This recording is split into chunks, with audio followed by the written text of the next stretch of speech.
এখনো পর্যন্ত 7.64 কোটি ইনিউমারেশন ফর্ম বিলি এবং যেমনটা জানা যাচ্ছে রাজ্যের প্রায় 99.74% ভোটারের হাতে পৌঁছেছে ফর্ম।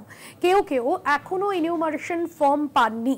এখনো পর্যন্ত 7.64 কোটি ইনিউমারেশন ফর্ম বিলি হয়েছে। রাজ্যের প্রায় 99.74% ভোটারের হাতে এই ফর্ম পৌঁছেছে। আসানসোলের বেশ কয়েকজন ভোটারও এখনো পর্যন্ত ইনিউমারেশন ফর্ম পাননি বলেই জানা গিয়েছে।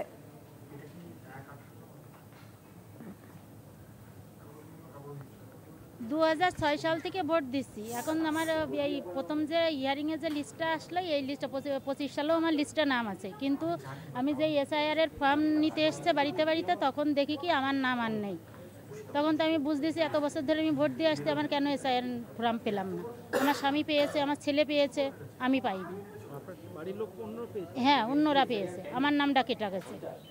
এখন আমি কি করতে পারি তাই বলো। না এবার 2025 সালেও লিস্ট আছে, কিন্তু SIR ফর্ম আসেনি।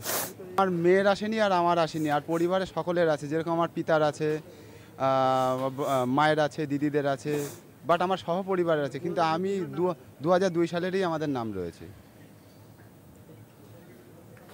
আপনাদের শোনালাম স্থানীয়রা কি বলছেন, কারণ গাইঘাটার বেশ কয়েকজন ভোটার তাদের হাতেও এখনো পর্যন্ত এনিউমারেশন ফর্ম যায়নি এবং সেই জায়গায় দাঁড়িয়ে তারা কিন্তু যথেষ্টই চিন্তিত কবে তাদের হাতে এই ফর্ম এসে পৌঁছবে। বনগাঁ থেকে রয়েছেন আমাদের প্রতিনিধি দেবাশিস। এই যে এনিউমারেশন ফর্ম এখনো পর্যন্ত রাজ্যের বিভিন্ন জায়গায় যে বিলি হয়েছে, তবে বেশ কয়েকজন ভোটার গাইঘাটাতে তারা পাননি, তারা চিন্তিত কবে তাদের কাছে এই ফর্ম এসে পৌঁছবে।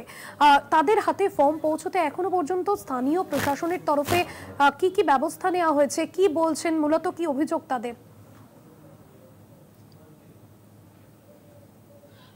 দেখো ভাস্বতী, আমি তোমাকে বলি যে বনগাঁ মহকুমার যে গাইঘাটা 93 নম্বর বিধানসভা, এই বিধানসভা কেন্দ্রের মস্তন্দপুর গ্রাম পঞ্চায়েত, এখানে কিন্তু যে 33টা বুথ রয়েছে, এই বুথে প্রায় ভোটার সংখ্যা রয়েছে প্রায় 33,000। কিন্তু এখানে একটি বুথে আজকে আমরা গিয়েছিলাম যেখানে 202 নম্বর বুথ, সেখানে কিন্তু দেখা যাচ্ছে যে প্রায় 15 জন মানুষের তাদের কিন্তু ভোটার লিস্টে নাম নেই। তারা কিন্তু প্রত্যেকেই বলছেন যে তাদের 2025 সালে যেমন নাম রয়েছে, অনেকে 2002 সালে ভোটার লিস্টে নাম রয়েছে, কিন্তু 2000 এই যে নতুন যে লিস্ট যে বেরিয়েছে যেটা BLOদের কাছে রয়েছে, সেই লিস্টে কিন্তু নাম নেই। ফলে স্বাভাবিকভাবেই তাদের কিন্তু যে 15 জন ভোটার তাদের কিন্তু নাম এই মুহূর্তে আসেনি, ফলে তারা সমস্যায় পড়েছেন। তবে এমনই লোকের আমরা নাম পেয়েছি যাদের একই বাড়িতে হয়তো 5 জন লোক রয়েছে, তাদের মধ্যে 2 জন লোকের নাম রয়েছে, বাকি 3 জনের নাম নেই। এরকম আমার পঞ্চায়েত প্রধানের সঙ্গে আমি কথা বলেছি, কল্পনা বসুর সঙ্গে। তিনি যেটা জানিয়েছেন যে এই মস্তন্দপুর পঞ্চায়েত এলাকায় প্রায় 33,000 ভোটার রয়েছে, তার মধ্যে এখনও পর্যন্ত আমরা যেটা জানতে পেরেছি যে প্রায় 3% ভোটার তারা কিন্তু নাম তুলতে পারেননি, মানে তাদের কাছে নাম আসেনি, ভোটার ফর্মের নাম আসেনি। ফলে স্বাভাবিকভাবেই কিন্তু মানে সমস্যায় পড়েছে এলাকার মানুষ। তবে কয়েকটা বুথে, যেমন একটি বুথে আমরা দেখেছি যে 15 জন ভোটার তারা কিন্তু নামই নেই। ফলে সমস্যা পঞ্চায়েত সদস্য থেকে শুরু করে পঞ্চায়েত প্রধান সকলেই কিন্তু বলছেন তারা একটা সমস্যায় রয়েছেন। তবে কিভাবে কি করবেন এখনও পর্যন্ত তাদের কাছে কোনো রকম সমস্যার সমাধান সূত্র নেই। আজকে আমরা রবিবার দেখেছি যে পঞ্চায়েতে যারা মিটিং চলছে, যে BLOদের সঙ্গে মিটিং চলছে, ফলে তারা কিন্তু শনিবার রবিবার থেকে শুরু করে সমস্ত দিনই তারা 24 ঘন্টা খেটে চলেছেন। কিন্তু কোনো রকম একদিকে যেমন তাদের BLOদের কাছে চাপ বাড়ছে, একজন BLO তারা কিন্তু অসুস্থ হয়ে পড়েছেন, হাসপাতালে ভর্তি হয়েছেন, হাবড়া হাসপাতালে হৃদরোগে আক্রান্ত। পাশাপাশি কিছু মানুষ যাদের কিন্তু নাম আসেনি, অনেকের নাম এসছে, তাদের ভোটার খুঁজে পাওয়া যাচ্ছে না।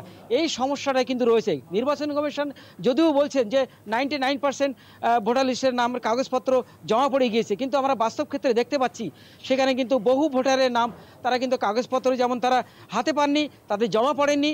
ফলে একদিকে যেমন সমস্যায় পড়েছেন BLOরা, সমস্যায় পড়েছেন, পাশাপাশি সমস্যায় পড়েছেন এলাকার নাগরিক যাদের ভোটার লিস্টের নাম রয়েছে, নাম নেই অথচ 25 সালে নাম রয়েছে, ফলে তারা সমস্যা রয়েছেন। আদৌ তাদের নাম উঠবে কিনা বা কী করবেন, সেই সমস্যার সমাধান সূত্র কিন্তু পাওয়া যায়নি, প্রশাসন সূত্রে পাওয়া যায়নি। সাধারণ মানুষ, পঞ্চায়েত প্রধান থেকে পঞ্চায়েত সদস্য কেউই কিন্তু বলতে পারেননি। ভাস্বতী, একদমই ধন্যবাদ জানাবো তোমাকে। সরাসরি ছিলেন আমাদের প্রতিনিধি দেবাশিস।